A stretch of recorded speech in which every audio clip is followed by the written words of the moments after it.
Na-hype at napatayo si Daniel Padilla sa ginawa ni Scottie Thompson habang si Coach Brian Goorjian hindi na nakatiis at nagalit sa kalagitnaan ng laban.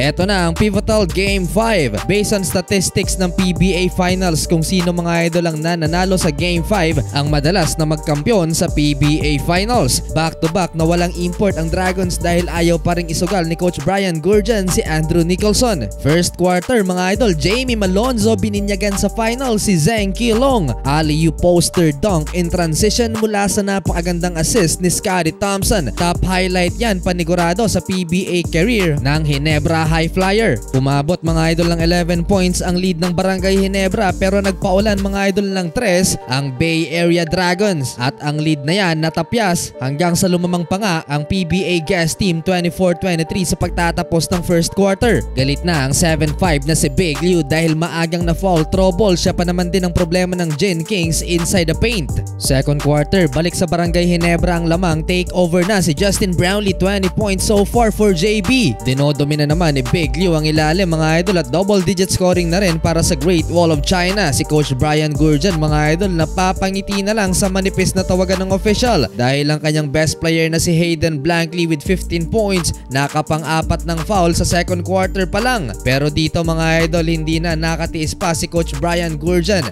at nagalit na nga dahil gusto niyang ipa-review kung counted ba yung buzzer beater push shot ni Liu. Hindi pinagbigyan pero sa replay inabutan ng oras mga idol. 54-43 kontrolado ng Gen Kings ang laban sa pagtatapos ng first half. Third quarter mga idol, kaya hirap ang Bay Area Dragons dahil sa magandang depensa ng Barangay Ginebra. Laging nakaabang sa ilalim si Brownlee at Japet Aguilar na parehong may tig-apat na blocks na. Wala din para sa Dragons si Glenn Yang dahil injured. Umabot ng 14 points ang lead ng Gen Kings. Hiyawan ng mga fans lalo na nang pinakita sa Jumbotron si Daniel Padilla at Zanjo Marudo. Hayden Blankley driving slam dunk. Nabuhayan na ang bench ng Dragons. Pero si Coach Brian Goorjian ginigisa pa rin ang referee, mukhang hindi satisfied ang foreign coach. End of third quarter, Ginebra with the lead 76-62. Fourth quarter, Justin Brownlee with a 3-pointer sa harap ni Daniel Padilla. Mga idol, todo palakpak ang Pinoy celebrity sa upuan. Pero napatayo si DJ nang umatake si Scottie Thompson for and one layup. Nag-flex pa sa sideline. Masama nga lang ang pagkakabagsak ng PBA MVP pero pinagpaglang yan ni Scottie.